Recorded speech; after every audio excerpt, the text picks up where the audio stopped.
Elian Velis had always known his sister would ruin his life. He just hadn't expected her to do it before breakfast. The sun had barely risen over the eastern towers when the stables erupted into chaos. Grooms shouting, hooves striking stone, the sharp whinny of frightened horses echoing through the Velis estate like a death knell. Elian, half awake and wrapped in a robe much too thin for an early autumn morning, stood frozen in the corridor outside Serafina's chambers, staring at the wide-open doors. The room was empty. The wardrobes had been ransacked. Dresses were missing. Jewelry gone. Even the silk-lined traveling cloak, the one their mother forbade anyone from touching, had vanished. On the vanity table sat a single folded letter, weighed down by Serafina's favorite hairpin, pink wax. Her seal. Elian's stomach dropped. He broke the seal with trembling fingers. "Eli, I'm sorry, I truly am, but I won't marry the Duke of Arkham. I won't be sold like broodstock to a man who smells like blood in winter. I would rather die on the road than in his castle. Please forgive me. Take care of Mother. I love you, Sarah." For a very long moment, Elian simply stared. Then he laughed. It came out thin and hysterical, bouncing off the silk-draped walls of the room that had once belonged to a bride-to-be, and now belonged to a fugitive. "She stole the horses," he whispered hoarsely. "She stole the horses. A noble daughter running away was a scandal. A noble daughter running away on the morning of a ducal wedding decreed by royal contract was a death sentence. For the family she left behind." The Omega instincts buried deep in Elian's chest stirred, uneasy and sharp. Fear had a scent, and he could smell it now. Thick, metallic, creeping into every corner of the estate. Footsteps thundered down the corridor. "Elian," his mother cried, her voice already breaking. "Elian, where is she?" By the time the household gathered, parents pale, servants whispering, guards already dispatched in vain pursuit, the truth was undeniable. Serafina Velis, future Duchess of Arkham, was gone, and Duke Luceran von Arkham would arrive by sunset. The Duke of Arkham was known by many names. The Blood Duke, the Winter Alpha, the King's Hound. They said he had executed traitors with his own hands, that his castle stood on land so soaked in blood nothing would grow there anymore, that his presence alone could drive lesser alphas into submission and make Omegas weep without knowing why. Most terrifying of all, they said he had agreed to marriage not out of affection, but necessity. An alpha like Luceran needed an Omega, and the crown needed him stable. Elian listened in numb silence as his father paced, his mother sobbed, and the family solicitor read the contract aloud for the third time. "Failure to present Lady Serafina Velis at the appointed hour," the man intoned, "will be considered an act of treason against the crown and the House of Arkham. Treason. Execution. Asset seizure." Elian swallowed. "I can go after her," his father said desperately. "We can delay." "There is no delay," the solicitor snapped. "The Duke is already on the road." The room fell silent. Slowly, painfully, his mother turned toward Elian. Her eyes, so like Serafina's, were red and desperate. "Elian," she whispered. The Omega inside him screamed. "No," he said immediately, backing away. "No, absolutely not. Mother, I'm not." "You look like her," she said, clutching his hands with terrifying strength. "Enough. With the veil, with the ceremony. I'm a male Omega," Elian hissed. "He will know the moment he scents me. Not if you suppress," the solicitor said quietly. Every gaze turned to Elian. His breath came shallow. Suppressants were dangerous, especially strong ones. He used them sparingly, carefully, under a healer's supervision, but the Duke of Arkham did not negotiate with cowards. By noon, Elian Velis was no longer a son. He was a bride. The bathwater was too hot. Steam filled the chamber, clinging to his skin as servants scrubbed him raw, murmuring reassurances that did nothing to calm the storm inside his chest. His long hair was braided and pinned, his Omega scent smothered beneath layers of herbal suppressants and perfumed oils, until his head swam. His reflection in the mirror was unfamiliar. The silk gown hid his body well, too well. The corsetry flattened what little curves he had, the high collar obscured his throat. With the veil in place, he could almost believe the lie himself. Almost. "Elian," his mother whispered, adjusting the veil with shaking hands. "Just get through today. Please." He met her gaze, heart aching. "If he kills me," he said dryly, "tell Sarah I hope the horses throw her." The wedding carriage rolled through the Capitol gates as bells rang. The people cheered. They had no idea. The cathedral doors opened, light spilling in like judgment. And at the altar stood Duke Luceren von Arkham. He was taller than Elion expected, broader. Clad in black and crimson, his presence pressed down on the air itself, alpha dominance thick enough to make Elion's knees weaken despite the suppressants burning in his veins. When the veil was lifted, the world narrowed to 2 crimson eyes. Luceren studied him in silence, not leering, not cruel, assessing. "You smell," the Duke said at last, voice deep and even. "Different." The words struck like a blade. Elion forced a smile, every instinct screaming to flee. "My lord," he said softly, carefully, "weddings are stressful." For a heartbeat, something unreadable flickered across the Duke's face. Then Luceren offered his arm. "Indeed," he replied. "Welcome to Arkham, my Duchess." As the bells rang and the vows were sealed, Elion realized one terrible truth. His sister had escaped, but he had just married the most dangerous alpha in the kingdom, and Duke Luceren von Arkham had already begun to notice. The road to Arkham was quiet, too quiet. Elion sat stiffly in the ducal carriage, hands folded in his lap beneath layers of silk, every bump in the road sending a jolt through his already frayed nerves. Across from him sat his new husband, Duke Luceren von Arkham, long legs crossed with military precision, gloved hands resting calmly against his knee. He had not spoken since they left the cathedral, not a single word. Elion tried not to fidget, say something, his mind screamed, anything. Compliment the weather, compliment the horses, compliment his terrifying red eyes. No, not that. The suppressants burned in his bloodstream, heavy and bitter, dulling his omega senses just enough to keep him from collapsing under the Duke's presence. Even so, Luceren's alpha aura pressed against him like invisible weight, cool, controlled, and unmistakably dangerous. Elion could feel it whenever the Duke looked at him, which, unfortunately, was often. "You are very still," Luceren said suddenly. Elion nearly jumped out of his skin. He cleared his throat, pitching his voice softer, higher, the way Seraphina did when nervous. "I was taught that stillness is dignified." Luceren hummed, low and thoughtful. "Is that so? That was all." The carriage rolled on. Elion stared resolutely at the window, watching the city fall away into bleak, frost-touched countryside. The land grew darker the farther they traveled, forests dense and ancient, shadows stretching long even before dusk. Arkham territory. This is where people disappear, Elion thought faintly. When the castle finally came into view, his heart sank straight into his stomach. It rose from the cliffside like a monument to conquest. Black stone, crimson banners snapping in the wind, towers sharp enough to pierce the sky. Torches burned along the battlements despite the lingering daylight, casting the walls in flickering gold and red. It was beautiful, in the way a blade was beautiful. The carriage slowed. Luceren stood first, offering his hand. Elion hesitated only a fraction of a second before taking it. The Duke's grip was firm, warm even through the glove, and the contact sent a shock straight through Elion's body. His omega instincts recoiled and leaned forward all at once, confused by the suppressants, by the bond of marriage, by the sheer alpha of the man holding him. Luceren paused, his eyes narrowed slightly. "Are you unwell?" he asked. "No," Elion blurted. "Just excited." That earned him a look. Luceren did not comment, merely helped him down from the carriage. The castle gates opened. Rows of servants bowed as they entered, heads lowered, eyes carefully averted. Elion felt them, felt their curiosity, their whispered confusion. He could almost hear the unspoken thoughts. "She's smaller than expected. She walks strangely. Why does she smell so faint?" Luceren's hand shifted, resting possessively at the small of Elion's back. The pressure was light, the message was not. The whispers died instantly. Elion swallowed. "He's protecting me," he realized with a jolt. "Why is he protecting me?" The Duke led him through halls of dark marble and towering stained glass until they reached the heart of the castle, the ducal chambers. The doors shut behind them with a heavy thud. Silence fell. The room was massive, dominated by a 4-poster bed draped in crimson and black, its size alone enough to make Elion's mouth go dry.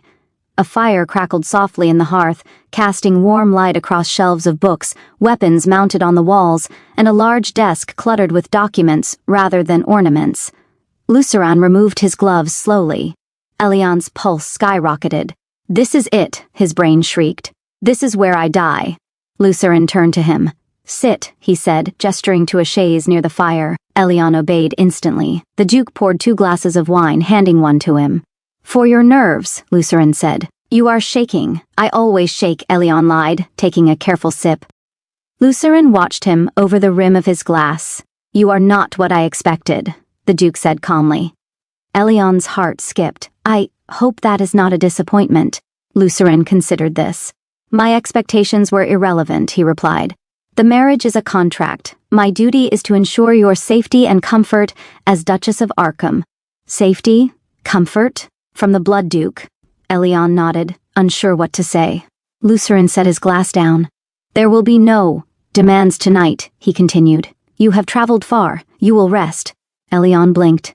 "Rest?" "Yes, just like that. No accusations, no threats, no exposure."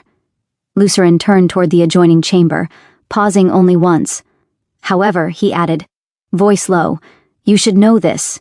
Elion's spine went rigid. "I am not blind," the Duke said, "nor am I dull of scent." He looked back at him, crimson eyes steady. "Whatever it is you are hiding," Luceran continued, "I will discover it." A chill ran through Elion's bones. Luceran inclined his head. "Sleep well, my Duchess." And with that, he left. Elion collapsed back against the chaise, heart pounding so hard he thought it might tear free of his ribs. He pressed a hand to his face, then laughed, quiet, breathless, hysterical. "I'm dead," he whispered. "I'm absolutely dead." Outside the chamber, Luceran paused in the corridor. He inhaled slowly, frowned. "That scent," he murmured. "Not quite Omega, not quite Beta, but unmistakably wrong." Elion woke to the unmistakable realization that something had gone terribly wrong. First, he was warm. Second, the suppressants were no longer working. He lay very still beneath the heavy covers of the ducal bed, staring at the dark canopy overhead as his body betrayed him in slow, traitorous increments. Heat pooled beneath his skin, spreading through his limbs, coiling low in his abdomen in a way that made his breath hitch. "No," he whispered faintly. "No, no, no." His heat was early, or rather, forced. Strong suppressants taken too close together had a habit of backfiring. Elion knew this. He'd warned healers about it before. He had personally written notes on dosage and timing. Unfortunately, none of those notes accounted for marrying the most powerful alpha in the kingdom and sleeping in his bed. The room smelled different this morning, faintly metallic, like snow and steel, alpha scent. Elion squeezed his eyes shut. "I am going to get discovered," he thought distantly. "And then I am going to get buried under this castle." A knock came at the door. "Your Grace?" a woman's voice called softly. "May we assist you in dressing?" Elion panicked. I'm ill," he croaked, voice already a touch too soft. "Please, give me a moment." There was a pause. "Of course, Duchess," the servant replied, though her hesitation lingered like a question mark. Elion rolled onto his side and pressed his face into the pillow, breathing shallowly as he reached for the emergency vial hidden in his travel bag. His fingers shook so badly he nearly dropped it. "Work," he muttered, swallowing the bitter liquid. "Please work." The relief was minimal. The warmth dulled, but the scent, his scent, did not vanish. That was worse. By the time the servants were allowed in, Elion was upright, fully dressed, and clinging to dignity with the last of his willpower. 2 maids entered, heads bowed. They froze. Elion saw it immediately. The way their noses twitched, the way their eyes flicked up in startled confusion. "Is something wrong?"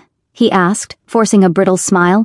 "No, Your Grace," one maid said quickly. "You simply seem flushed. Poor circulation." Elion replied instantly. "Tragic family trait." The maids exchanged a look.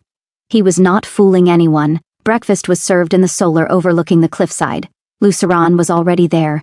The moment Elion stepped inside, the Duke's posture changed. It was subtle, just a slight straightening of the spine, a stillness that felt like a blade being drawn. But Elion felt it in his bones. Luceran looked up, inhaled. His eyes darkened. Elion nearly turned around and fled. You did not sleep well, Luceren said. It was not a question. I did, Elion lied, sitting stiffly across from him. Very well. Luceren's gaze traced him, lingering on his throat, his wrists, the faint flush along his cheeks. The Duke set his cup down slowly. You are warmer than yesterday. Elion laughed too quickly. I always run warm. That is not what I meant. Silence stretched. Servants pretended not to exist. Luceren stood. Elion's Omega instincts reacted instantly, something deep inside him tightening, responding before he could stop it. He clenched his hands beneath the table, nails biting into his palms. Luceren stopped short, frowned. Then, unexpectedly, he removed his cloak and draped it over Elion's shoulders. There, the Duke said evenly. That should help. The fabric was heavy with alpha scent, cool, grounding, overwhelming. Elion froze. The room definitely noticed this. Your Grace? He whispered. Luceren leaned down, close enough that only Elion could hear him. Your scent is changing, the Duke murmured, and my castle is full of alphas. Elion swallowed hard. I suggest, Luceren continued calmly, that you remain by my side today. That was not a request. The morning passed in a haze.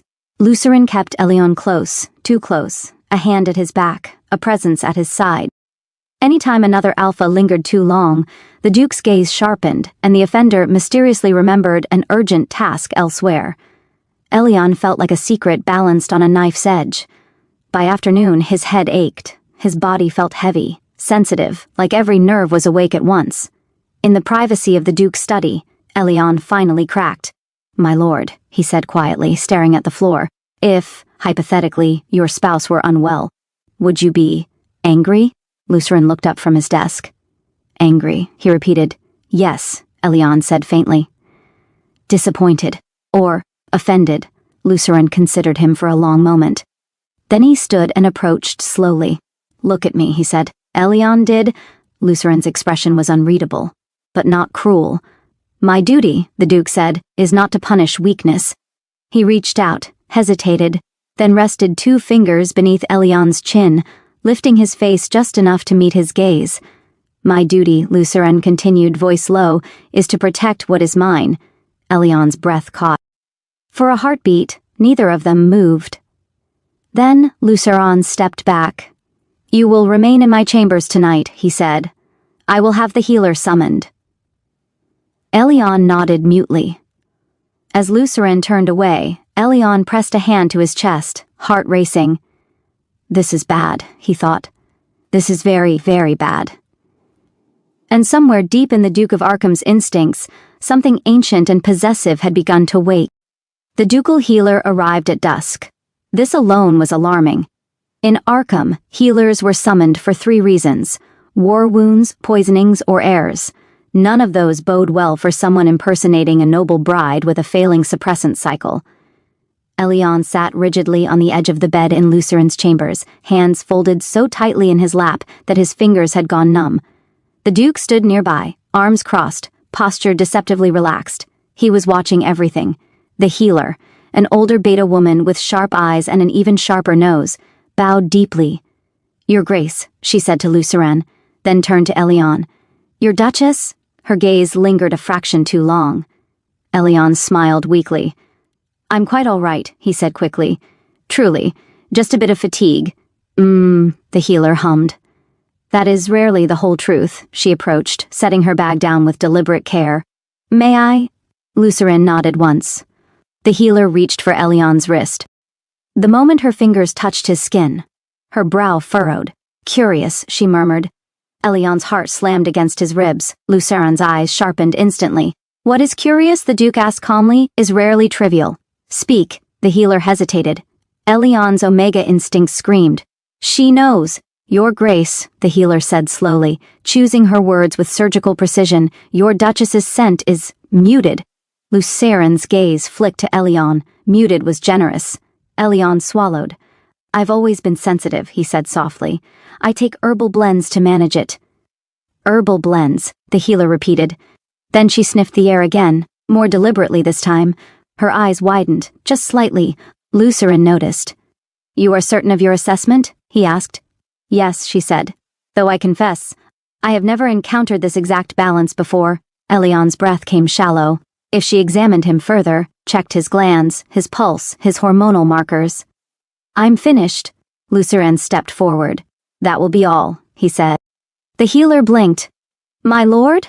You will prepare a mild tonic for fatigue and leave us," Luceren continued, voice ironclad.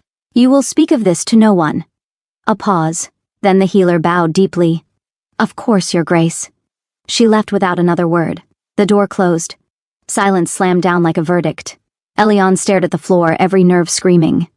Luceren did not speak immediately. Instead, he walked to the window, staring out at the darkening cliffs beyond the glass. "You are not ill," he said at last. Elian's shoulders tightened. "No," he whispered. "You are not merely fatigued." "No," Luceren turned. "And you are not what you claimed to be." The words were not shouted. They were worse for it. Elian looked up, eyes bright with unshed panic. "My lord," he began, voice shaking, "I can explain." Luceren raised a hand. "Not yet." He crossed the room slowly, stopping a careful distance away, close enough that Elian could feel his presence, but not so close it felt like a cornering. "You are an Omega," Luceren said. "That much is certain." Elian flinched. "And yet," the Duke continued, "your body responds differently." His eyes narrowed, thoughtful rather than angry. "You do not react to me as a noble-born female Omega would." Elian laughed weakly. "I'm unconventional."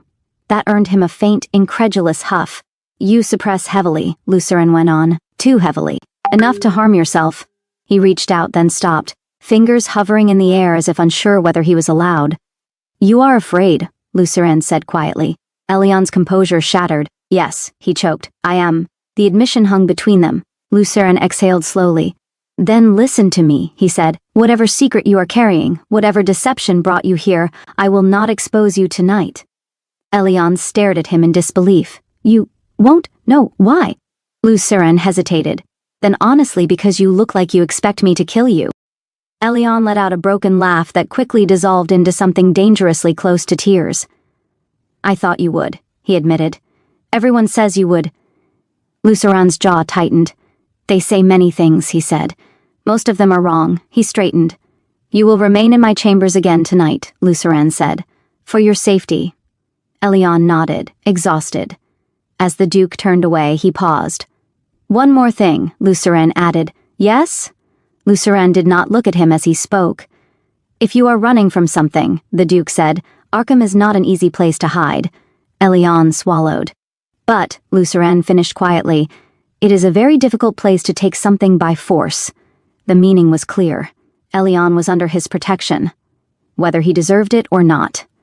Later that night, as Elian lay awake beneath heavy blankets, the Duke seated at his desk across the room.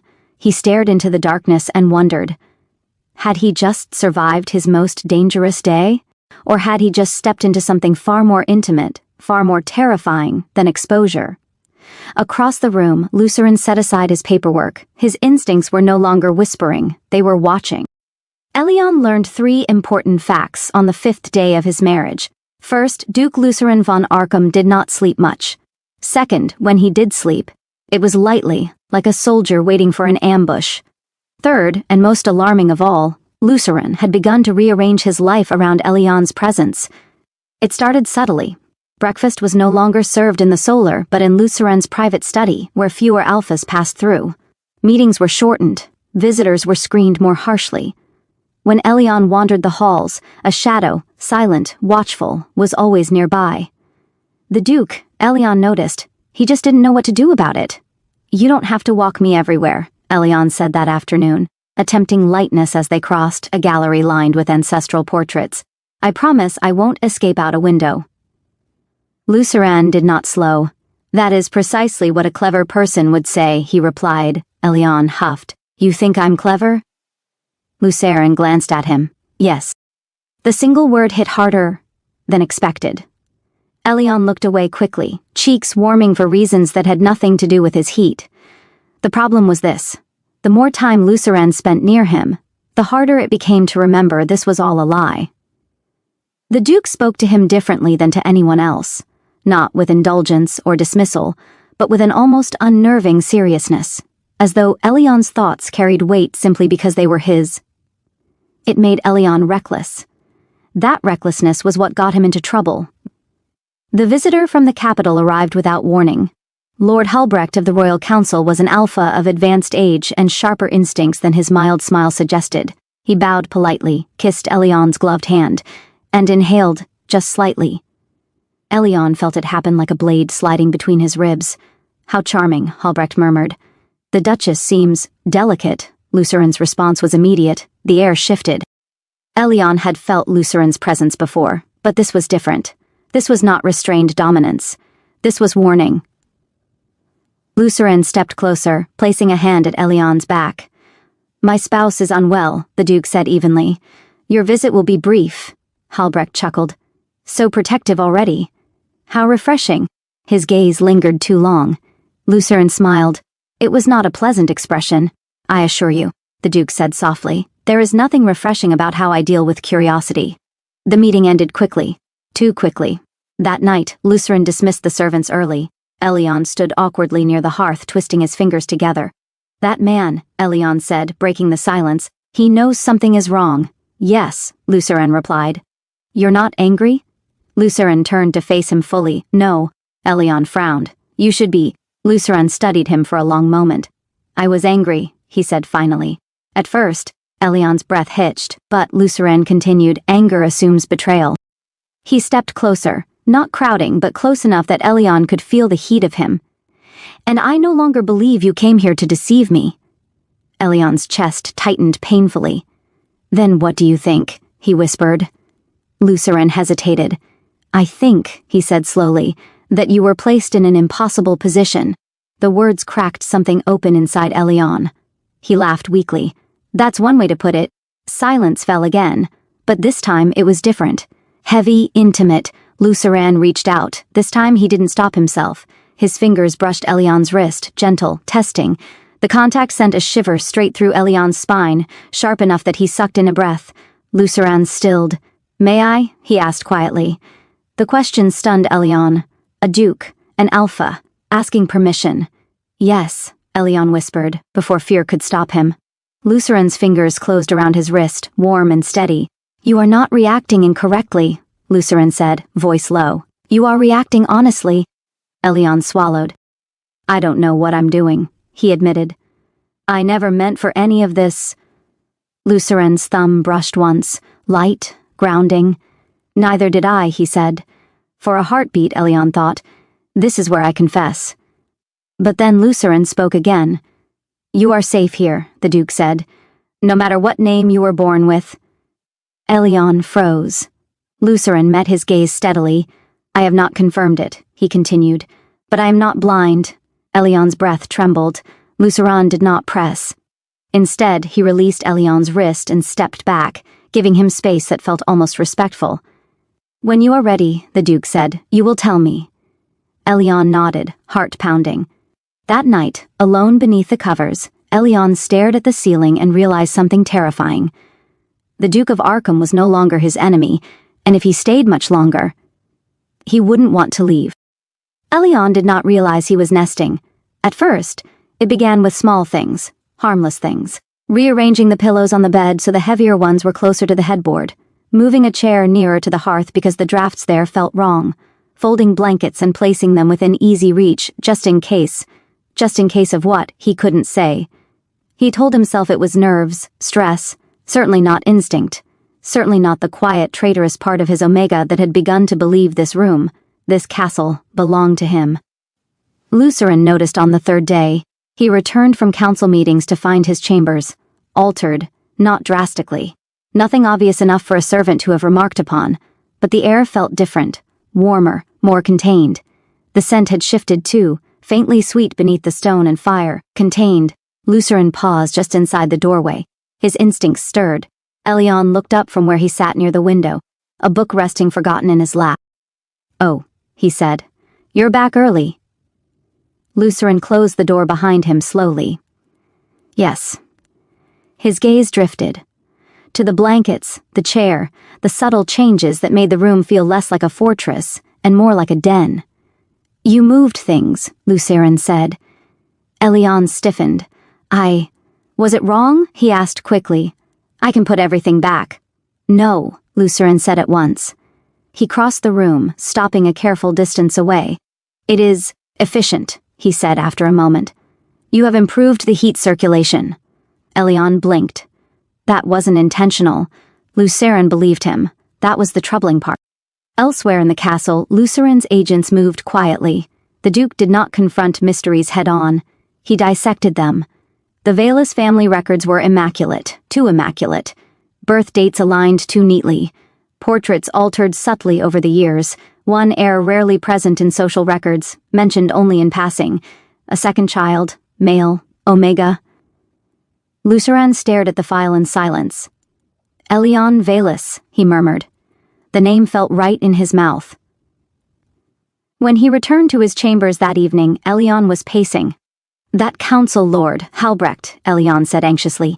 He'll come back, I know it. Yes, Luceren replied calmly. And when he does, he will find nothing he can use. Elion stopped short. You sound very certain. Luceren met his gaze. I am, something in his voice, unyielding, absolute, made Elion's chest ache. You don't even know who I really am, Elion said softly. Luceren stepped closer. I know enough, he replied. The warmth surged again that night. Not a full heat, but close enough to make Elion restless, sensitive, unsteady. He curled on the bed with a blanket clutched tightly around his shoulders, breathing shallowly as the suppressant struggled to keep up. Luceren watched from the desk. You should rest, the Duke said. I can't, Elion admitted. Everything feels too much. Luceren hesitated. Then he did something neither of them expected. He removed his coat and placed it carefully beside Elion. The scent hit immediately, cool, grounding, unmistakably alpha. Elion gasped softly. This will help, Luceren said quietly. You need not use it if you don't wish to. Elion didn't answer. He simply reached out and pulled the coat closer. Luceren looked away. That night, Elion slept deeply for the first time since the wedding. In his dreams, strong arms encircled him, not restraining, not claiming, simply there. When he woke, the coat was wrapped tightly around him, and faint glowing lines traced his wrist, bonding marks. Not complete, but begun. Elion stared at them in horror. Oh no, he whispered. Oh no, no, no. Luceren stood in the doorway, having just returned.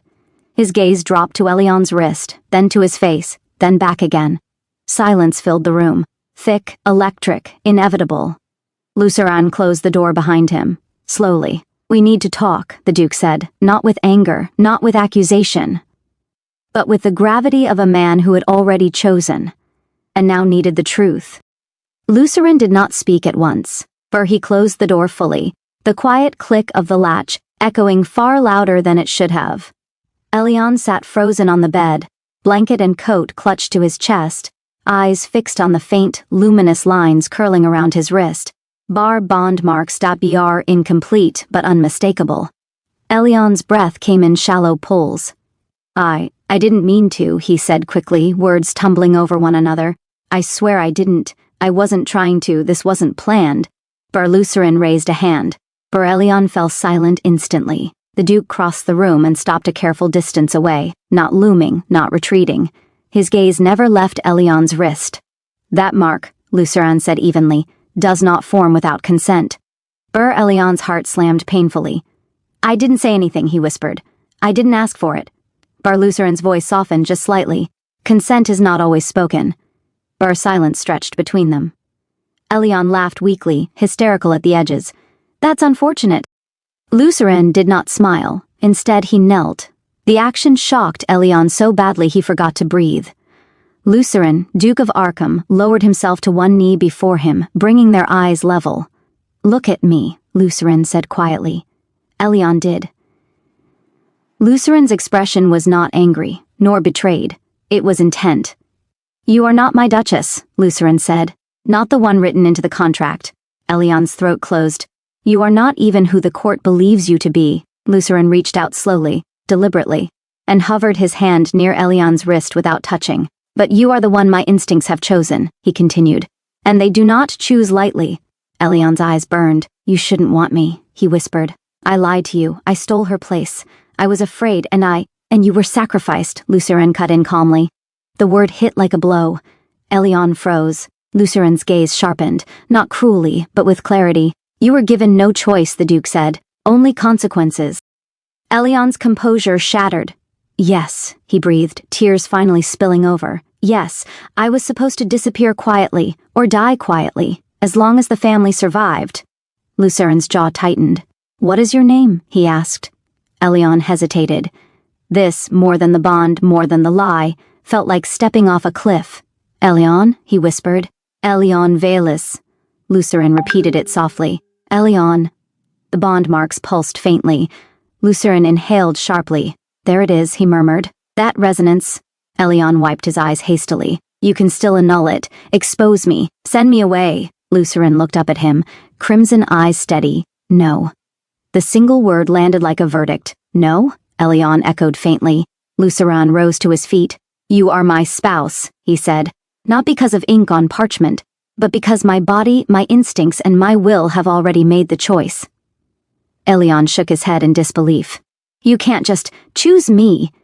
Lucerin stepped closer. I already have. Elion's breath hitched as Lucerin reached out and gently, so carefully, took his wrist. The contact sent warmth spiraling through the bond marks, light flaring briefly before settling into a steady glow. Lucerin released him at once. You are free to leave, Lucerin said quietly. If you wish, I will protect you long enough to disappear safely. Elion stared at him. And if I don't? Lucerin's gaze darkened, not threatening but intense. Then Arkham is yours, he said, and anyone who tries to take you from it will answer to me. Elion's Omega instincts curled, trembling, not in fear, but in recognition.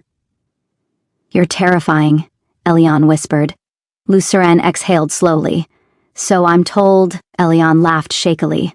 I was so afraid of you, he admitted, and now I don't know how to stop being afraid of losing this.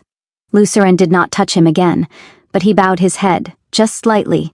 Rest, the Duke said. We will face the court together when the time comes. As Lucerin turned away, Elion called out softly. My lord? Lucerin paused. Thank you. Lucerin did not answer. But the bond marks warmed again, steady and sure, and for the first time since his sister ran. Elion did not feel like he was running anymore. Bond did not fade. That was the first thing Elion noticed when he woke. The faint, glowing lines still traced his wrist, warm beneath his skin like a living thing. They no longer pulsed erratically, instead they rested, steady, calm, unmistakably present. Lucerin had not touched him again that night. That somehow made it worse. The second thing Elion noticed was the smell.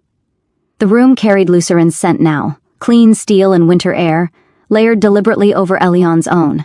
It was not overwhelming, not possessive in the crude way. Lesser alphas marked territory.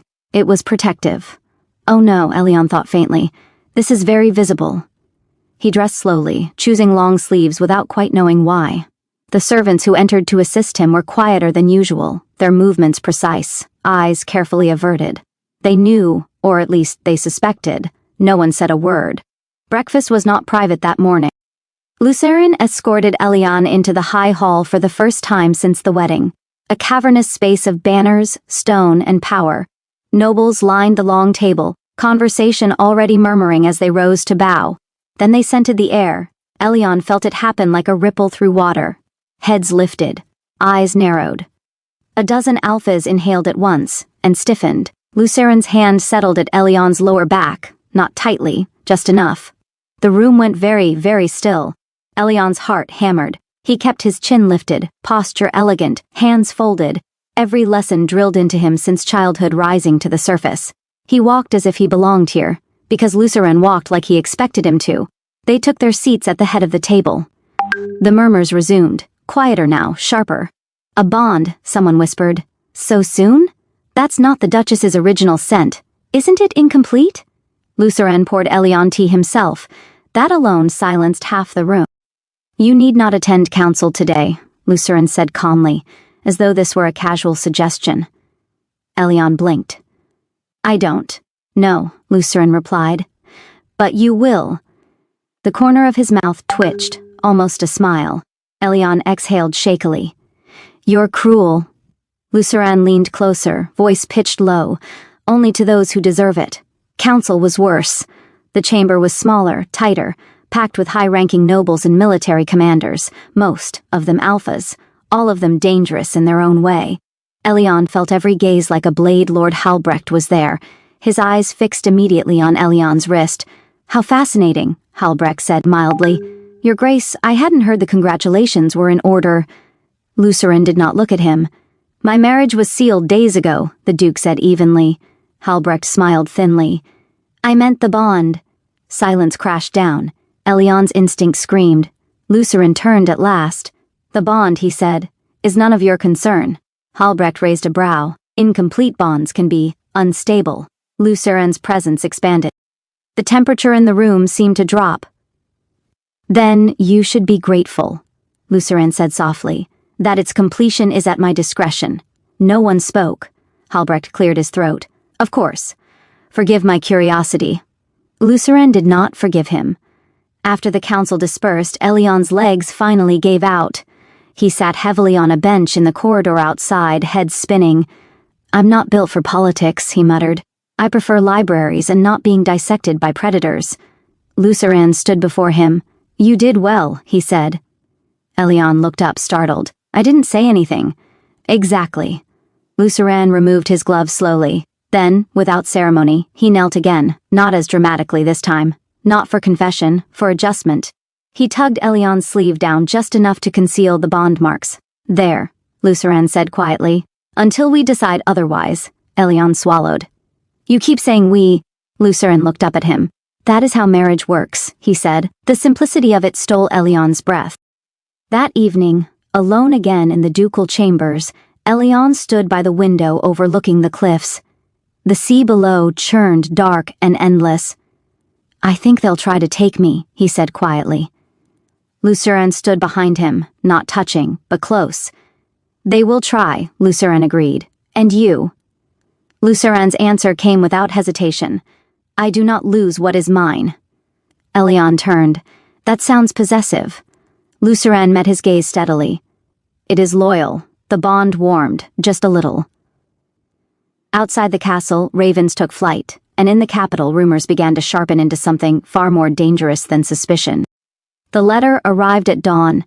It was delivered by a shaking servant who did not meet Elion's eyes and smelled sharply of fear. The envelope bore no seal, only a thin line of black wax smeared like a deliberate insult. Lucerin took it from the servant without a word. He did not open it immediately. Elion noticed that first, the way the Duke's fingers stilled, the way his presence sharpened, instinct pulling tight as a drawn bow. "That's bad, isn't it?" Elion asked quietly. "Yes," Lucerin replied. He broke the seal. He read once, then again. The temperature in the room dropped. Lucerin folded the letter with meticulous care and placed it on the desk, smoothing it flat as though it were merely another document among hundreds. Elion's bond flared, hot, warning. "What does it say?" he asked. Lucerin met his gaze. "They know," the Duke said simply. "Enough to be dangerous." Elion's throat went dry. "No, what? That you are not Seraphina Velis," Lucerin replied. "And that you are an Omega whose bond is not yet complete." The words hit like ice water. Elion sank into a chair. "They're going to expose me. They are going to try," Lucerin corrected. He moved closer, crouching in front of Elion, not looming, not towering, but steady and unmovable. "They demand a private audience," Lucerin continued. "They believe pressure will force me to comply." Elion laughed weakly. "That's optimistic of them."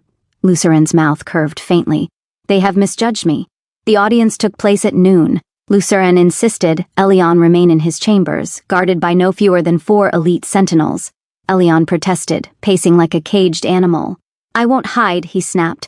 "I won't be tucked away like a liability." Lucerin regarded him steadily. "You are not hiding," he said. "You are being protected." Elion stopped pacing. "Are you sure?" he asked softly. Lucerin reached out and adjusted Elion's collar, fingers brushing skin for only a heartbeat. "I am certain." The bond steadied. The meeting ended violently, not in blood, but in consequence. By mid-afternoon, word spread through the castle like wildfire. Lord Halbrecht had been stripped of his council seat. 2 of his allies were under investigation for treason. A third had been quietly escorted from Arkham in chains. Elion stared at Luceren when he returned, cloak still dusted with snow. You destroyed them, Elion said. Luceren removed his gloves. They attempted to coerce my spouse, he replied. That is not politics. That is hostility. Elion swallowed hard. No one has ever done that for me, he said. Luceren's expression softened. Not much, but enough. Get used to it, he said.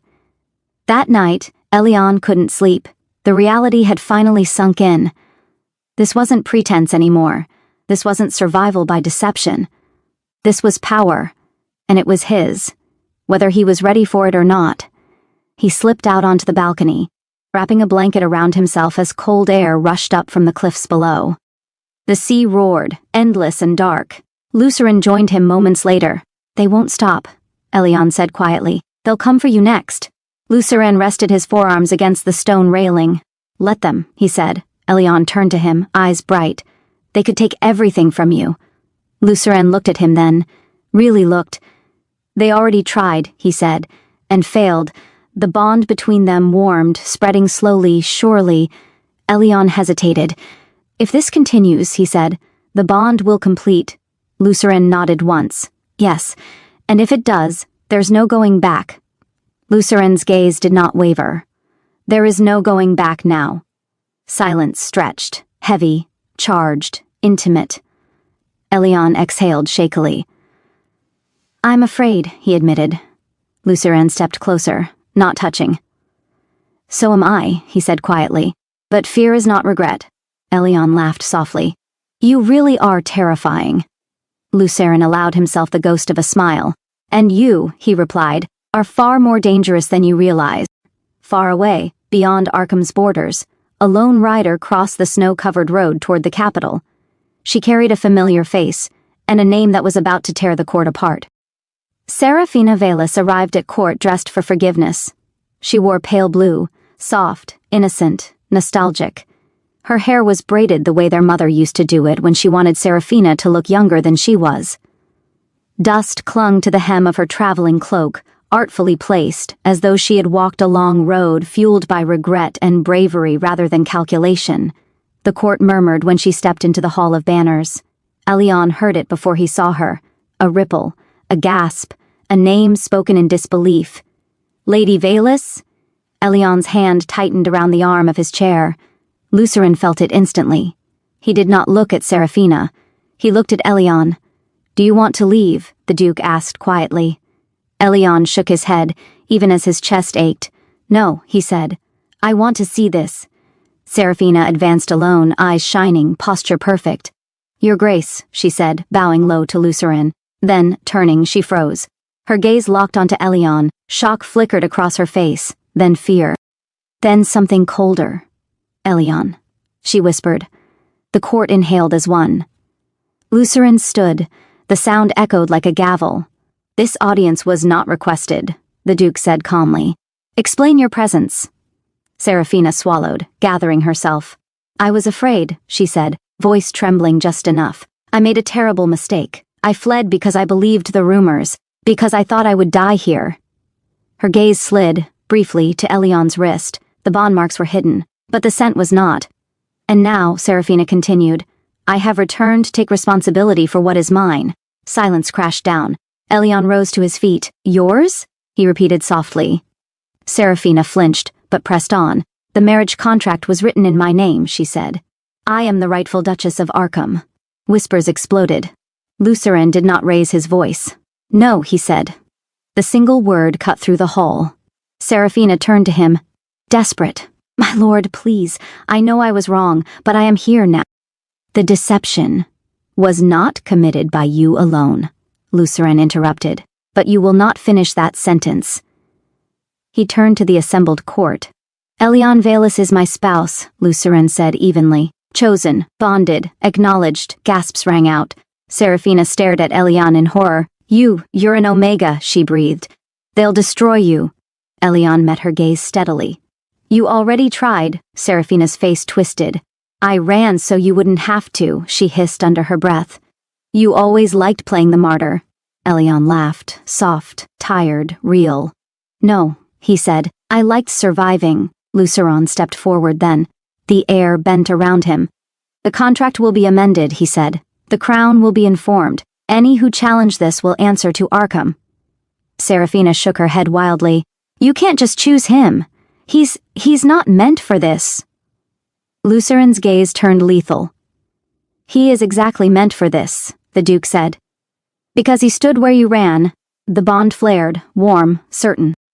Elion felt it spread through his chest, not consuming, not overwhelming, anchoring. Seraphina backed away. "You'll regret this," she said hoarsely. "Both of you." Lucerin did not answer. Guard stepped forward. "Lady Seraphina Velis," Lucerin said coolly, "you are dismissed from Arkham.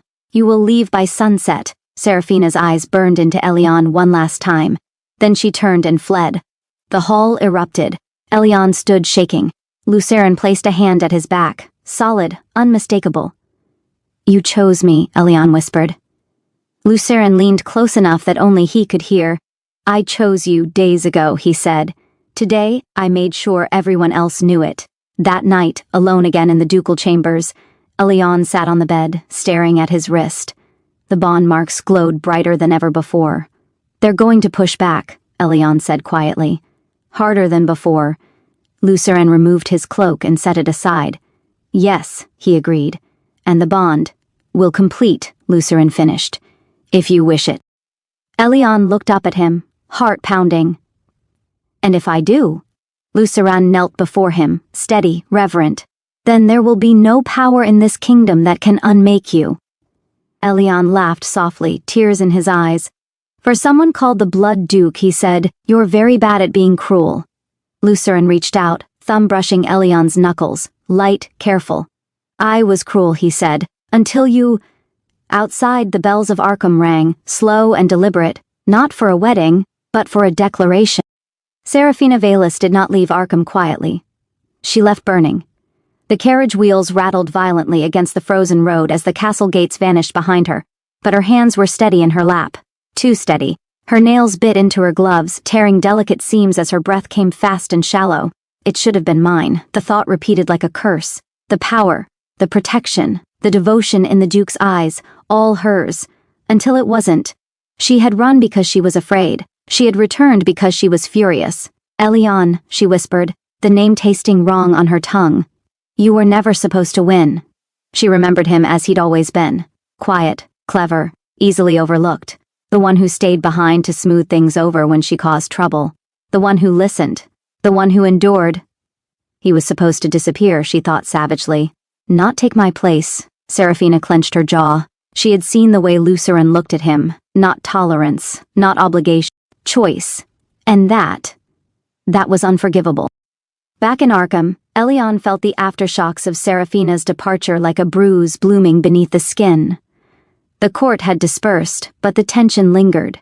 Servants whispered more openly now, no longer pretending ignorance. Elion's name traveled the halls on cautious tongues. No longer the Duchess, but the Duke's consort. Chosen.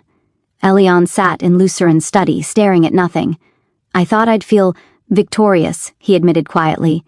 Lucerin looked up from a report. "And I feel sick," Elion said. "She hates me." Lucerin set the papers aside. "She hated you before," he said calmly. "She simply never needed to admit it." Elion winced. "That's not comforting." Lucerin crossed the room. "Jealousy," he said, "is not born from loss alone. It is born from comparison." Elion laughed weakly. "Then I don't know why she'd compare herself to me." Lucerin stopped in front of him. "I do," he said. Elion looked up. "You survived what she fled," Lucerin continued. "And you were chosen where she was not." The bond stirred, warm, steady. Elion swallowed. "I didn't want to replace her." Lucerin's gaze softened. "And yet," he said, "you were irreplaceable." Seraphina did not go home. She went to the capital. She knew which doors to knock on. Old favors, old smiles, old men who remembered her as charming and pliable and correct. She cried when she needed to. She raged when she could. "They stole it from me," she told Lord Hulbrecht's remaining allies. "My birthright, my safety, my future." "They?" one man asked carefully. "My brother," she spat. "And the Duke who thinks himself above the crown." That got attention. Serafina smiled through her tears. Elyon isn't meant to bear this, she said softly. He's fragile, emotional, an Omega who doesn't even know what he's inviting. She leaned closer. And when he breaks, Serafina whispered, Arkham will bleed. Back at the castle, Elyon woke in the middle of the night, heart racing. The bond was warm, too warm. Luceron was there instantly, as if summoned by instinct alone. Bad dream, he asked quietly. Elyon nodded. She's not done, he said. I know her. She never lets go when she thinks something is hers. Luceron sat beside him on the bed. She no longer has that right, he said. Elyon hesitated. Do you ever regret it? He asked softly. Choosing me instead of the easier path. Luceron did not answer immediately. Then he reached out and rested his hand over Elyon's heart. No, Luceron said. I regret not choosing sooner. Elyon's breath hitched. Outside, far beyond Arkham's walls, Serafina stood beneath the golden spires of the capital and stared up at the palace that had once promised her everything. If I can't have it, she murmured coldly, then neither can you. And for the first time since she ran, Serafina Velis stopped being afraid. The summons arrived with royal ink. Elyon stared at the parchment, heart thudding. A court convocation? He murmured. They've never summoned me directly before. Luceron read it once, expression darkening. They wouldn't, he said, unless someone pushed them. Elyon already knew who. Serafina had always loved an audience. The great hall of the capital glittered with gold and glass and cruelty polished to perfection. Elyon felt it the moment he stepped inside. The shift in attention, the subtle tilt of heads, the pause that came when people scented him. Omega, bonded, not born to this. Luceron walked beside him, presence unyielding. Remember, the Duke said quietly, you do not ask permission to exist here. Elyon exhaled. I'll try not to apologize for breathing. That would be a good start, Luceron replied dryly. The court parted. And there she was. Serafina stood near the dais, dressed in mourning black this time. Eyes red, posture fragile, hands clasped as though she were holding herself together by sheer will. She looked at Elyon, smiled. My dear brother, she said softly, voice carrying just far enough. I'm so relieved you came. Elyon's stomach dropped. The monarch gestured. Lady Serafina claims there has been impropriety. Serafina bowed her head. I never intended to shame my family, she said tremulously, but I fear my brother has been manipulated. Murmurs rippled. Elyon felt the bond tighten, not pain but warning. He was never meant to carry the burden of Arkham, Serafina continued. He's gentle, sensitive. An Omega who never wished for politics or power. She turned, eyes glistening. I worry for his health. That word, health, landed, too precisely. Elyon's vision swam for half a second. Luceron felt it instantly. Enough, the Duke said, stepping forward. Serafina flinched theatrically. I only speak out of love, she whispered. Because the bond, unfinished, as it is, can be dangerous. Unstable. The hall went still. Luceron's voice dropped. You speak of things you do not understand. Serafina met his gaze at last. Oh, she said quietly. I understand exactly what's happening. Elyon's knees weakened. A sharp wave of dizziness hit. Sudden, unmistakable. Luceron caught him before he fell. The hall erupted. Elyon! Serafina cried. See? This is what I feared. Luceron lifted Elyon effortlessly, fury radiating off him like heat. This convocation is over, the Duke said, voice like steel. Now. They were halfway back to Arkham when Elyon finally spoke. I felt wrong, he whispered. Like the bond surged and pulled at the same time. Luceron's jaw was rigid. She baited a physiological response, he said. Stress, exposure, deliberate provocation. Elyon swallowed. Luceron, he said quietly. There's something else. The Duke looked at him immediately. My body feels different, Elyon admitted. Not sick, just changed. Luceron went very still. The bond hummed, low, resonant. When was your last cycle, he asked gently. Elyon froze. Oh. Silence filled the carriage. Luceron closed his eyes briefly. She did this publicly, he said softly, because she wanted witnesses. Elyon's hands shook. She wants me to be seen as fragile, he whispered, as a mistake. Luceron reached for his hands, grounding, warm. She has miscalculated, he said. That night, Serafina stood on a balcony in the capital, listening to the rumors spread exactly as she intended. Unstable Omega. Dangerous bond. The Duke blinded by affection. She smiled. Now, she murmured, they'll watch you. Far away in Arkham, Elion lay awake with Lucerin's hand steady over his abdomen. Not possessive, not claiming. Protective. She hates me, Elion whispered. Lucerin pressed a kiss to his brow. Brief, reverent. She fears you, he corrected. And for the first time, Elion believed it. The rumors reached Arkham before the carriage wheels cooled. Unstable, weak. A dangerous mistake wearing a duchess's crown. Elion listened in silence, as Lucerin's spymaster reported each whisper with visible discomfort. The words landed like stones, but they did not crush him, they hardened him. They're waiting, Elion said quietly when the man finished. For me to hide? Lucerin's gaze flicked to him sharply. You don't need to answer them. I do, Elion replied, because if I don't, Serafina will keep speaking for me. The bond pulsed. Approval, warmth, resolve. Lucerin studied him for a long moment. Then we go to the capital, the Duke said, and you will not stand behind me. The court did not expect Elion Velas to walk into the hall alone. No faintness, no trembling, no apology. He wore Arkham black, not mourning, but authority. The cut of the garment emphasized his Omega status without softening it, the ducal sigil resting openly over his heart. Lucerin followed a single step behind.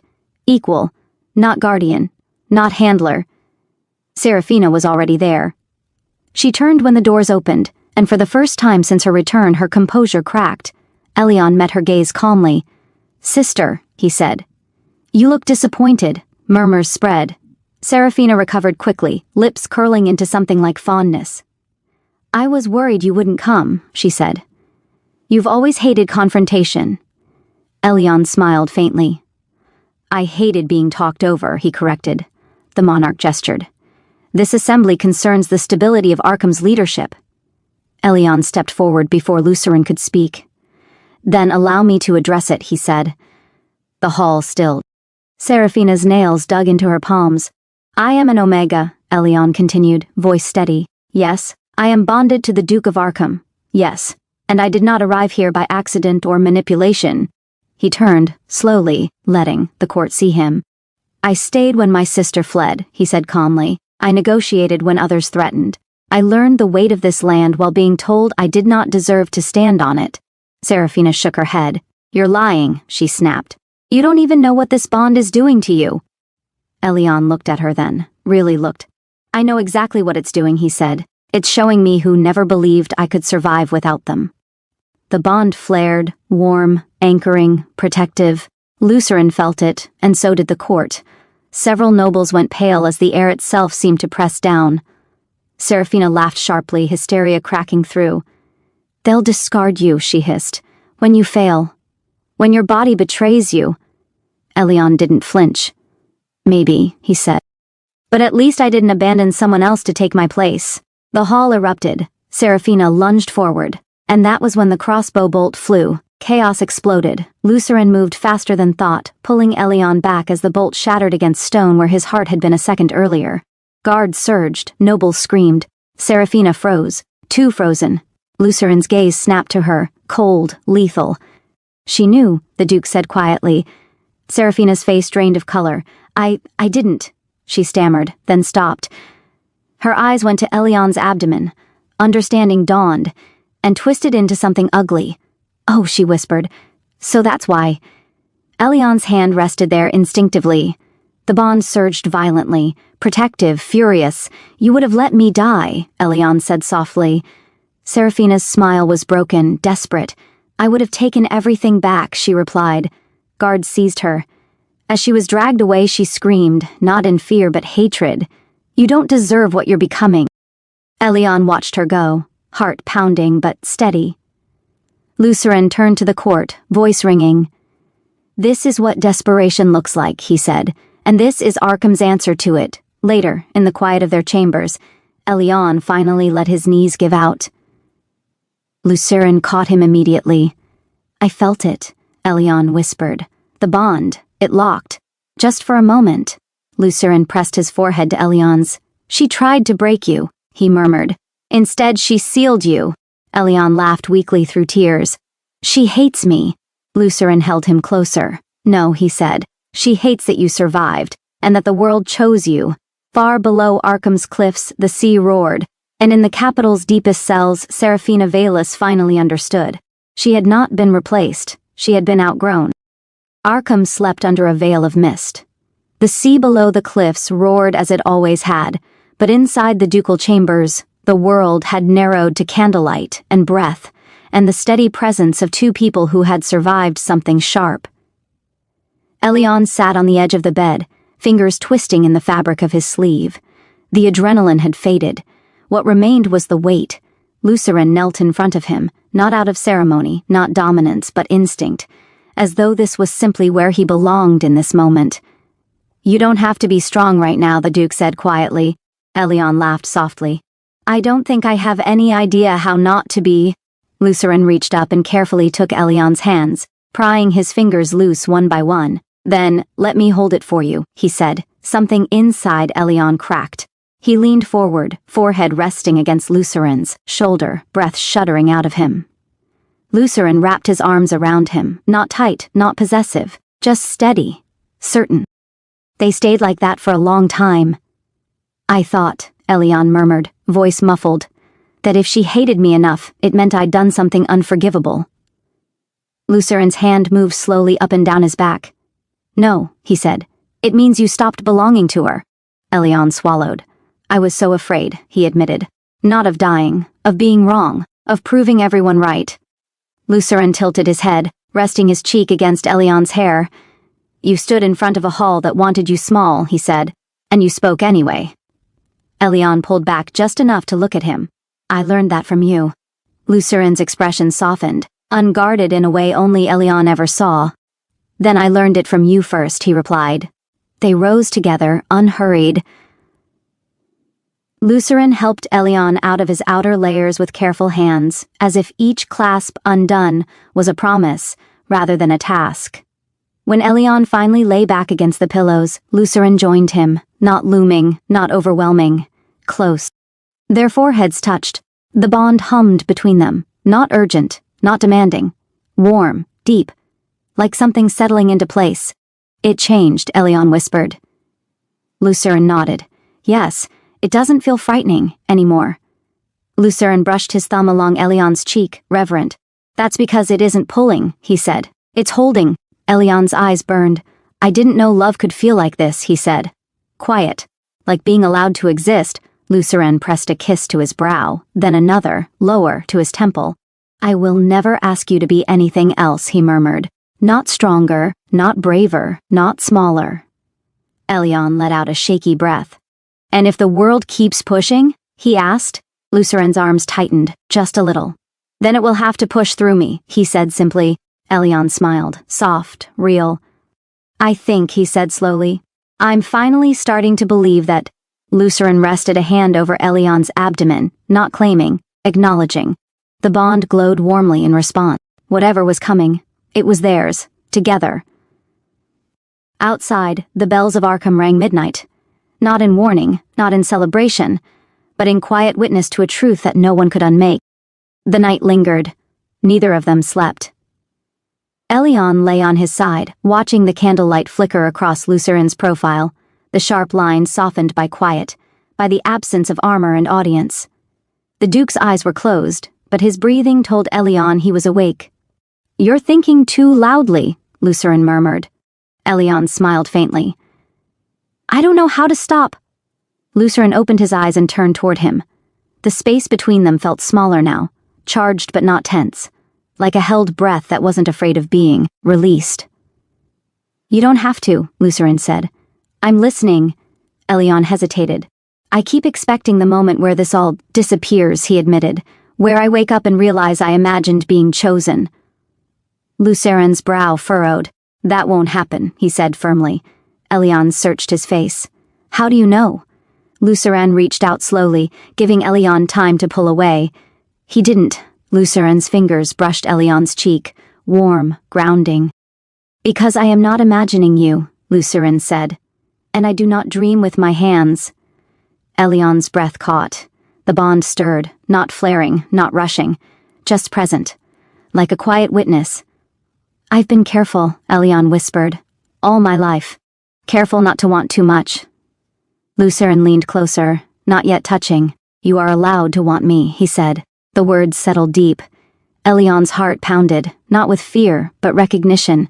He tilted his head slightly, just enough to close the distance. Luceren paused, one last chance to stop. "Elion," he murmured, voice low. "If I kiss you, it won't be symbolic." Elion smiled softly.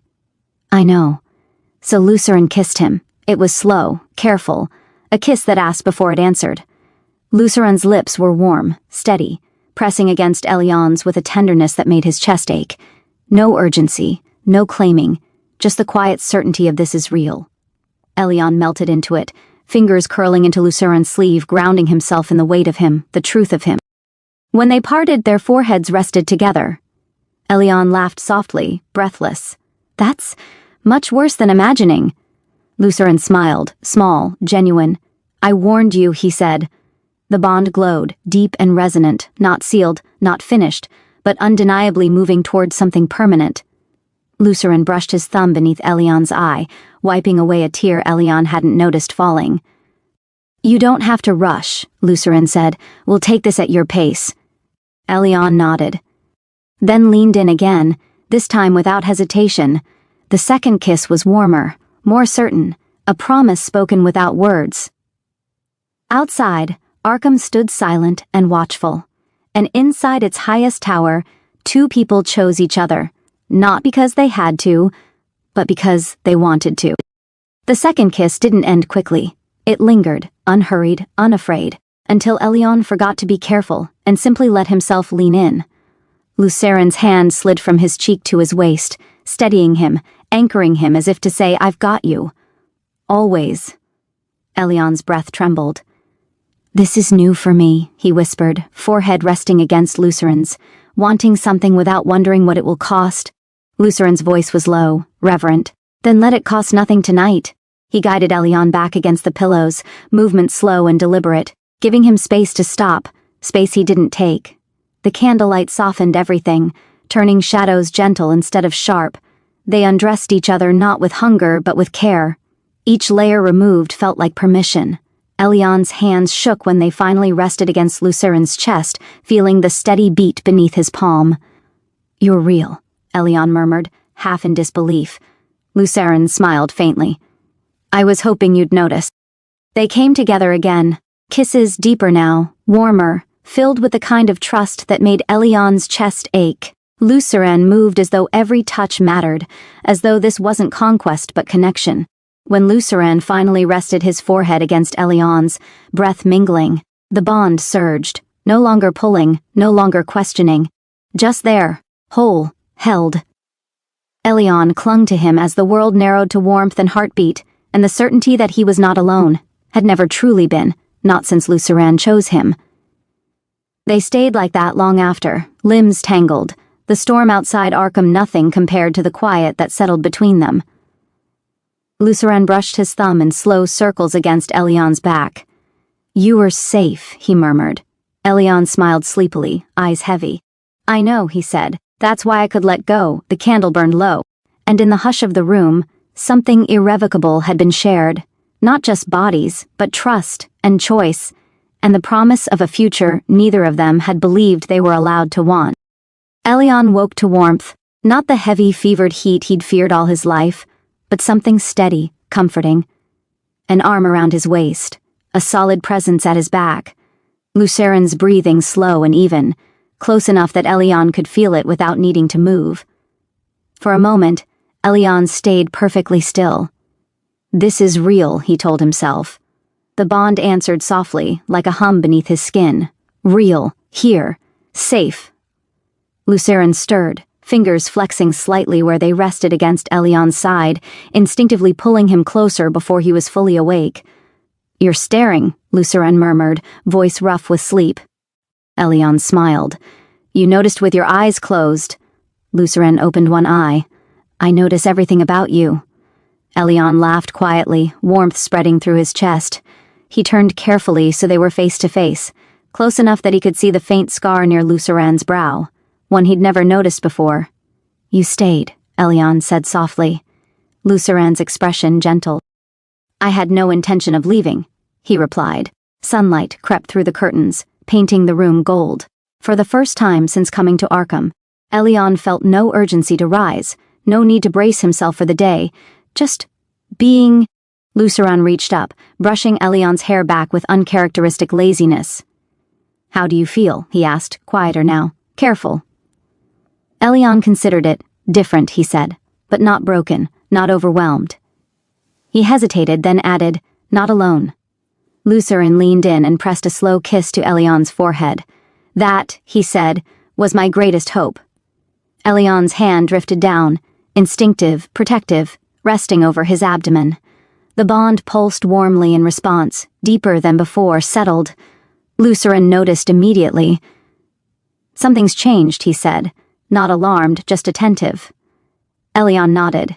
"It feels quieter, like my body stopped arguing with itself." Luceran exhaled slowly. "Then we'll take today slowly," he said, "and every day after, if needed." Elion met his eyes. "You really mean that," he said. Luceran smiled faintly. "I do not make casual vows." They lay there for a while longer, sharing the small domestic things Elion never thought he'd have. Soft conversation, shared silence, the comfort of being held without expectation. Eventually, a knock came at the door. Luceran groaned softly. "The world insisting we exist," Elion laughed. "Rude of it." Luceran kissed him, brief, warm, promising. "We'll face it together," he said.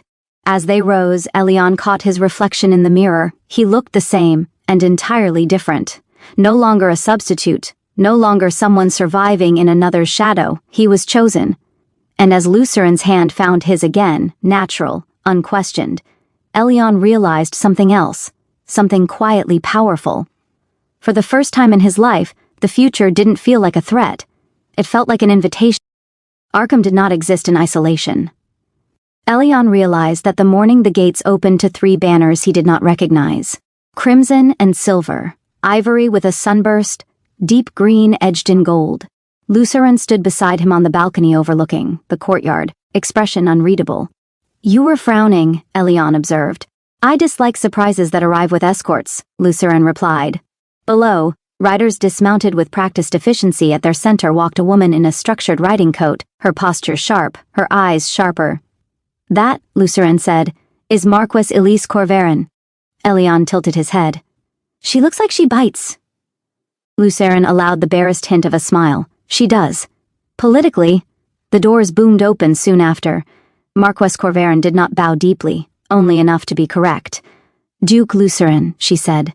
Then her gaze slid to Elion, assessing, measuring. "So this is the Omega who made the capital choke on its own rumors." Elion blinked. "I'm glad I could be memorable." Her mouth curved. "I like him." Luceran arched a brow. "You haven't even threatened him yet. Give me time." Behind her entered 2 more figures.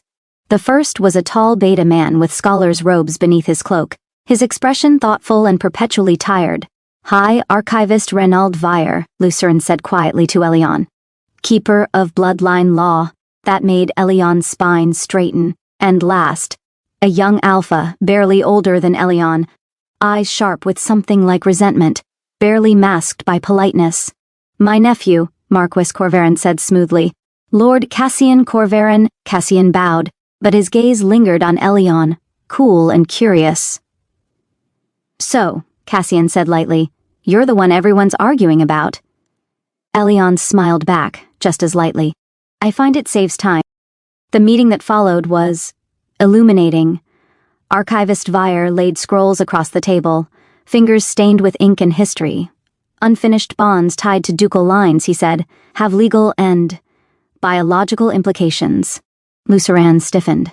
Elion reached for his hand under the table. "Say it plainly," Elion said. Vire looked at him, really looked, and nodded.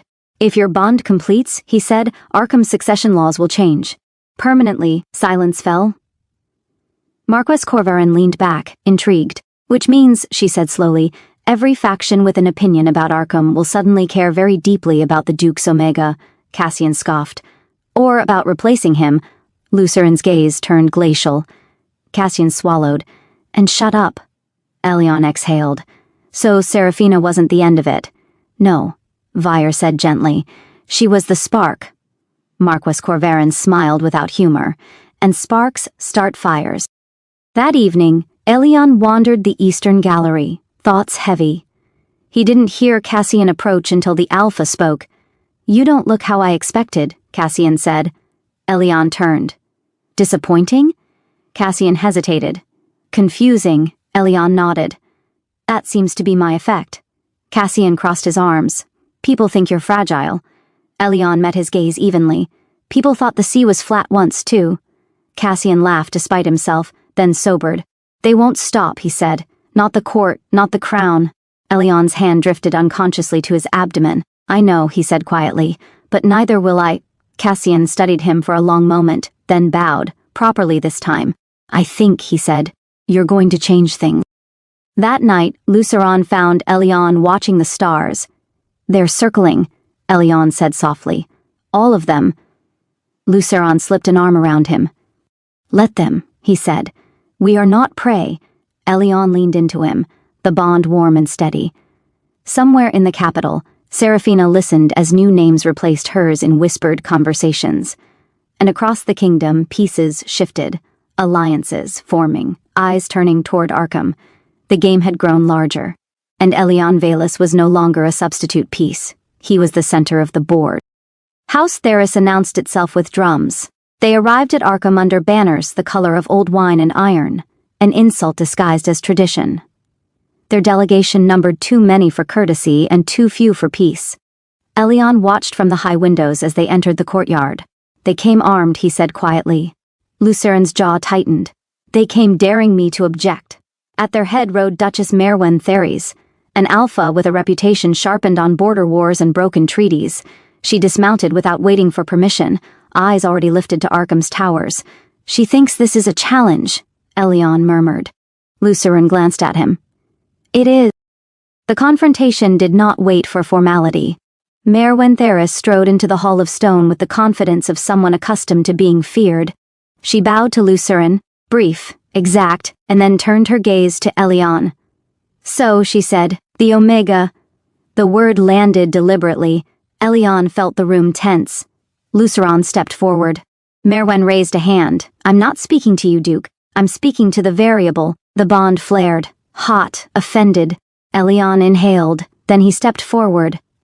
I have a name, he said evenly. And authority to match this hall. Merwen's brows lifted. Do you? Elion smiled faintly. You're here because you believe Arkham is vulnerable. A ripple of murmurs. Merwen folded her arms. I'm here because an unfinished bond threatens the balance of power. Elion nodded. And House Theris has always profited from imbalance. That earned a sharp laugh. Careful, Merwen said. You're speaking above your station. Elion met her gaze. No, he said. I'm speaking from it. Lucerin felt it then, the shift. The room tilting, attention settling. Merwen's eyes narrowed. If the bond completes, Arkham's line changes. Treaties shift. Borders move. Yes, Elion agreed calmly. And if it doesn't, factions like yours will keep bleeding the realm with concerns. Silence fell. Elion continued, voice steady. So here is my answer. Arkham will not delay its future to soothe predators. Merwen's smile vanished. You threaten me with an Omega's courage? Elion's hand rested lightly over his abdomen. Not a shield, but a truth. I threaten you with Arkham's continuity, he said. Which does not require your approval. Lucerin did not move. That was the point. Merwen studied Elion for a long moment. Then she bowed, deep, sharp, unmistakable. Very well, she said. House Theris withdraws, for now. As she turned to leave, she glanced back. But know this, she said softly. Others won't be so polite. Later, in the quiet of the tower, Lucerin finally spoke. You didn't need to do that alone. Elion leaned against the window, exhausted but steady. I did, he said. If they're coming for Arkham's future, they need to see me standing in it. Lucerin approached, resting his forehead against Elion's temple. I won't stop you, he said quietly. But I will always stand with you. Elion smiled tiredly. I know. The bond pulsed, deep, resonant, not complete, but no longer hesitant. Far away, in a guarded estate, Serafina received word of House Theris's withdrawal. Her fingers tightened around the letter. So, she whispered bitterly, you're learning to bite. She smiled, thin, dangerous. Good, she said. It'll make this hurt more. The board was crowded now, and every move mattered. The royal summons arrived at dusk, not inked in threat, not softened by courtesy, just sealed. Final, Lucerin read it once, then set it down carefully, as though too much force might shatter something invisible. They want you, he said to Elion, alone. Elion felt the bond tighten, not fear but resistance. Of course they do, he murmured. I've been the problem they can't solve from a distance. Lucerin searched his face. You don't have to go. Elion reached for his hand. I do. If the crown is going to weigh me, I won't let them imagine I'll break. The throne hall was colder than Arkham. Not in temperature, but in intent. Elion stood beneath vaulted ceilings painted with victories that had never included someone like him. The monarch regarded him from the dais, expression unreadable, eyes sharp with calculation. So, the crown said at last, you are the Omega who unsettled half my court. Elion inclined his head. I apologize for the inconvenience. A flicker of amusement crossed the monarch's face. Do you? They asked. No, Elion said honestly. But I respect your authority. That earned him silence. Then, you are bonded to a duke, the monarch continued, an unfinished bond with implications that disturbed the realm. Elion inhaled slowly. Yes. And there are rumors, the crown said lightly, that the bond is progressing. Elion felt it then, the subtle pressure, the test. I do not discuss my body as a political bargaining chip, he said calmly. But I will say this, Arkham's future is not unstable. It is simply changing.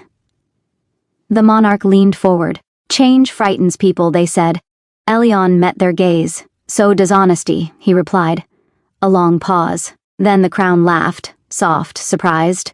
You're not what they expected, they said. Good. Nor am I, they rose. Complete the bond, the monarch said plainly, or dissolve it. But choose. The words echoed. No more limbo, the crown continued. The realm will not tolerate uncertainty. Elion bowed. I understand. He did not return to Arkham immediately. He walked instead. Through the palace gardens, through moonlit paths meant to calm anxious rulers, his hand rested over his abdomen, the bond humming. Patient, waiting. Lucerin found him there. They gave you an ultimatum, Lucerin said quietly. Elion nodded. Yes. Lucerin did not push, did not command, did not decide. That, Elion realized, was love too. I'm not afraid of the bond anymore, Elion said. I'm afraid of choosing it too late. Lucerin stepped closer. Then choose now. Elion looked up at him, eyes clear. I don't want to complete it because they demand it, he said. I want to complete it because we do. Lucerin cupped his face, thumbs warm against his cheeks. We do, he said without hesitation. The bond responded, bright, resonant, surging like a held breath finally released. Not complete, but no longer waiting. Elsewhere, in a quiet manner far from the capital, Serafina received her own visitor. A shadowed figure knelt before her. The crown is forcing a choice, the figure said. If the bond completes, Arkham becomes untouchable. Serafina smiled slowly. Then, she said, we simply make sure it doesn't. The figure hesitated. That would require speed. Serafina's eyes glittered. I'm done being patient. That night, Elion and Lucerin stood together on Arkham's highest balcony, fingers intertwined. The realm is watching, Elion said softly. Lucerin kissed his temple. Let them. Below them, the sea roared, endless, relentless. And somewhere between heartbeat and breath, the future leaned closer, waiting for a single, irrevocable choice. The pain did not announce itself dramatically. It arrived quietly, like a wrong note in a familiar song. Elion noticed it first as a pressure low in his abdomen. Not sharp, not unbearable. Just insistent. The bond fluttered uneasily, a warning without words. He paused mid-step in the eastern corridor. Lucerin noticed instantly. Elion? He said, already reaching for him. I'm fine, Elion began. And then the world tilted. Lucerin caught him before his knees, hit the stone. This time, Elion didn't argue. The healers came running. Arkham's private solar was transformed into a place of murmured urgency, bowls of warm water, bundles of herbs, the sharp scent of magic woven carefully through the air. High Healer Ansel stood at Elion's side, brow furrowed, hands glowing faintly. "The pregnancy is real," Ansel said quietly. "And early. Very early." Lucerin's grip tightened on Elion's hand. "Then why is he in pain?" Lucerin demanded. Ansel hesitated. "Because unfinished bonds complicate Omega gestation," the healer said. "The body is preparing for something the bond hasn't fully agreed to yet." Elion swallowed. "So, I'm the problem." "No," Ansel said sharply. "You are the battleground." The words hung heavy. "The stress," Ansel continued, "the repeated bond surges, political pressure, your body is trying to protect itself." Lucerin bent close, voice low. "What are the risks?" Ansel met his gaze. "If this continues without stabilization," the healer said, "Elion could lose the pregnancy." Silence fell like a blade. Elion closed his eyes. Lucerin did not let go of his hand. "Or?" Lucerin asked. "Or," Ansel said slowly, "the bond completes under duress, which carries its own dangers." Elion laughed weakly. "Of course it does." The pain eased after hours, but the fear remained. Lucerin dismissed everyone except the healer, then finally sat beside Elion, carefully drawing him into his arms. "I'm sorry," Elion whispered. "I didn't mean for this to happen like this." Lucerin's voice broke, just barely. "Do not apologize for your body trying to live," he said. Elion leaned into him, shaking. "I don't want to lose this," he admitted. "I didn't even know I wanted it until now." Lucerin rested his forehead against Elion's hair. "Then we will protect it," he said. "You. Both of you." The bond pulsed, unsteady, frightened, but alive. Far from Arkham, Seraphina received word carried by a servant who never met her eyes. "Complications," the servant whispered. "The Omega is weak." Seraphina's lips curved, not in joy but grim satisfaction. "Good," she said softly. "Nature is doing what politics could not." She turned to the shadowed figure beside her. "Prepare the next step," Seraphina ordered. "If the bond completes now, it will break him. And if it doesn't?" the figure asked. Seraphina's eyes hardened. Then he went. Back in Arkham, night settled heavy and watchful. Elion lay awake, Lucerin's arm firm around him, hand warm over his abdomen, as if shielding it by will alone. "I'm scared," Elion whispered. Lucerin kissed his temple. "So am I," he admitted. "But fear does not get to decide for us." The bond hummed, fragile, resisting collapse. Outside, the sea roared against the cliffs, and inside Arkham, time shortened. The body had spoken.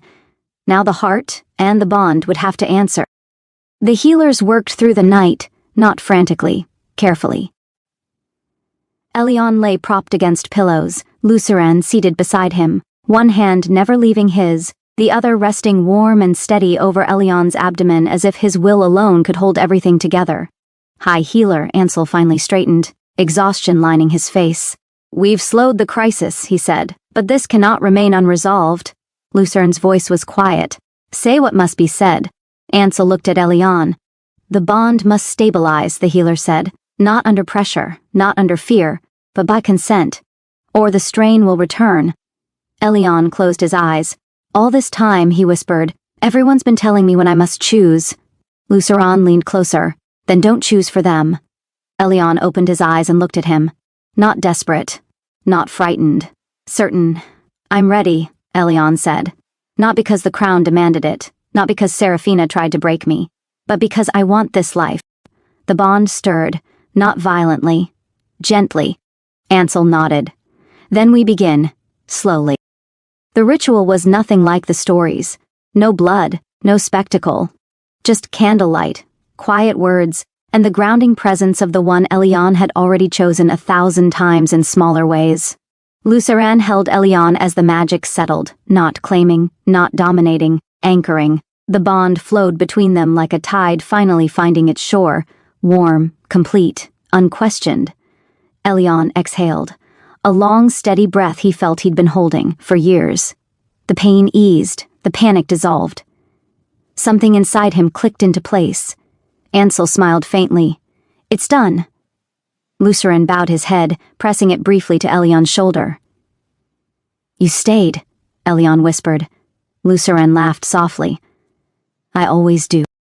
The consequences were swift. The Crown ratified Arkham's succession within the week, publicly, unmistakably.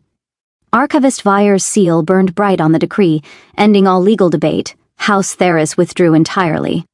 Marquess Corvarin sent wine and a note that read, "You're going to be trouble. I approve."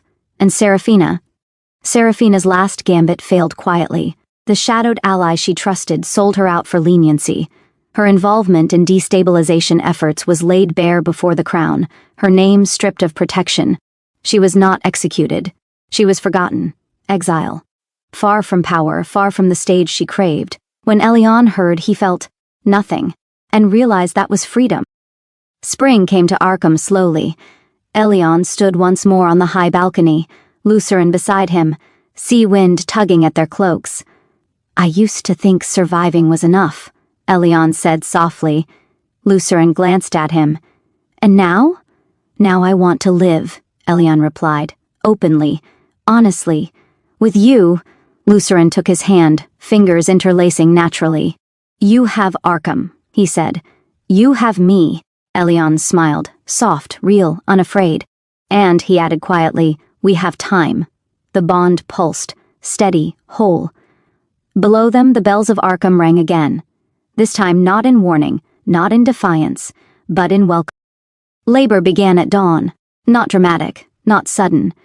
Just a deep, insistent pull that woke Elion from sleep with a sharp breath and a hand instinctively moving to his abdomen. Lucerin was awake before he spoke. "It's time," Elion whispered. Half disbelief, half awe. Lucerin kissed his brow, steady as ever. "I'm here." That never changed. Arkham's birthing chamber overlooked the sea. Elion barely noticed. Time collapsed into rhythm. Breath, pain, release. The healers moved with quiet precision, voices low and reassuring. Magic hummed softly through the room, woven to support rather than overwhelm. Lucerin stayed at Elion's side the entire time. He did not command, did not pace, did not look away.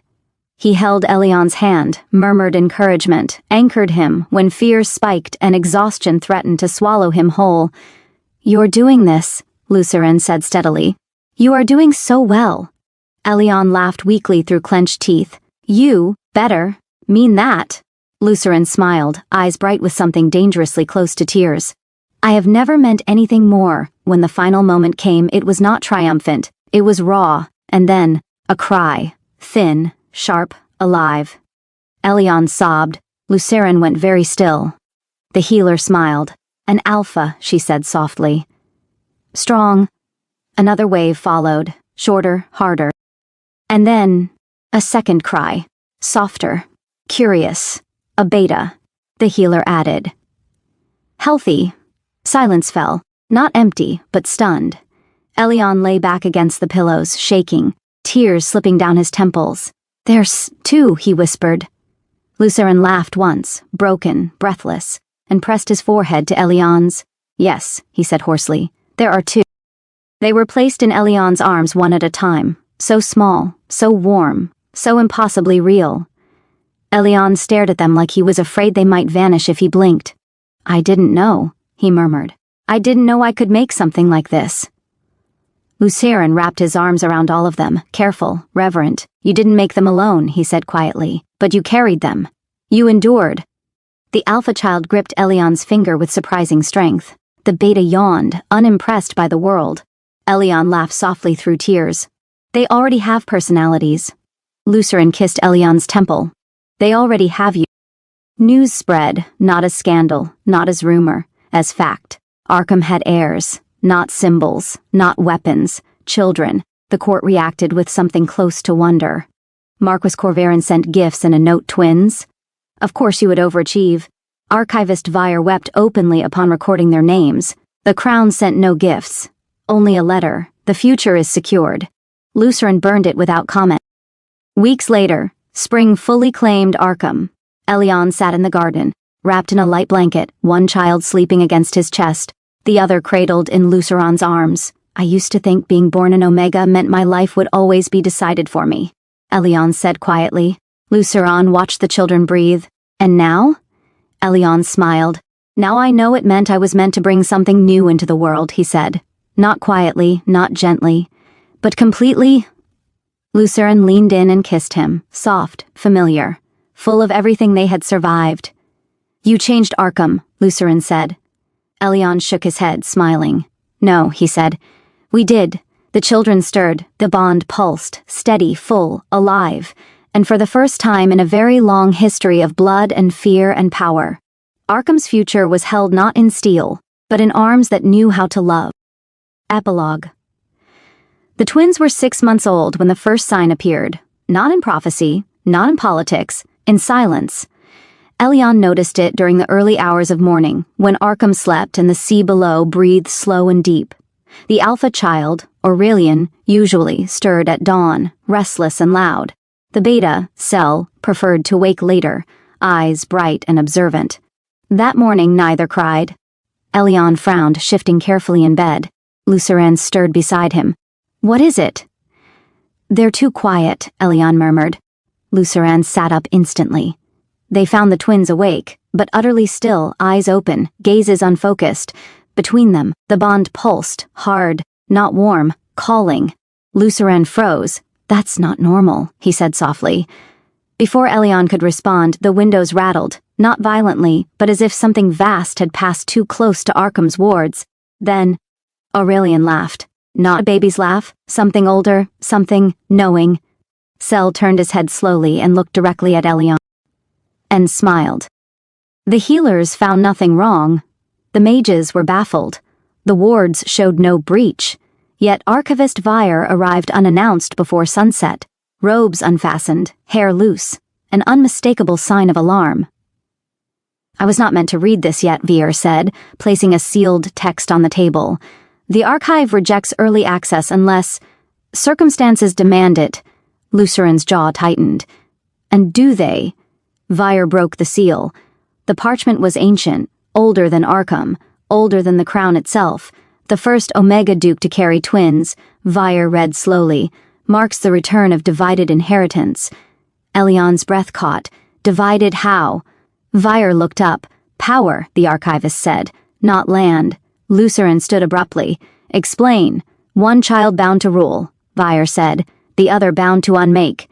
Silence crushed the room. Elion's hand went instinctively to his chest, the bond flaring in response, not protective, afraid. That's not possible, Elion said. They're children. Vire's voice softened. So were the last ones. That night, Elion dreamed of Arkham standing whole and shining, then splitting, one tower wreathed in light, the other drowned in shadow. Two figures stood at the center, identical, watching him. One reached out, the other turned away. He woke with a gasp. Luceren was already awake. They're dreaming too, Luceren said quietly. As if summoned, a faint sound echoed from the cradle, not crying, whispering. Elion rose, heart pounding, and approached slowly.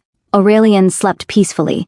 Cell did not. Cell's eyes were open, glowing faintly in the dark, the baby's gaze locked onto Elion's. And for the briefest moment, the bond did not feel like love. It felt like warning. Far beyond Arkham, beneath layers of forgotten stone, something ancient stirred. A seal cracked, and a voice long buried smiled into the dark. Found you, it whispered. The end. Hey everyone, thanks for watching. If you loved it, don't forget to like, subscribe, and hit that bell icon for more amazing content. Drop a comment with your favorite moment, and I'll see you in the next one.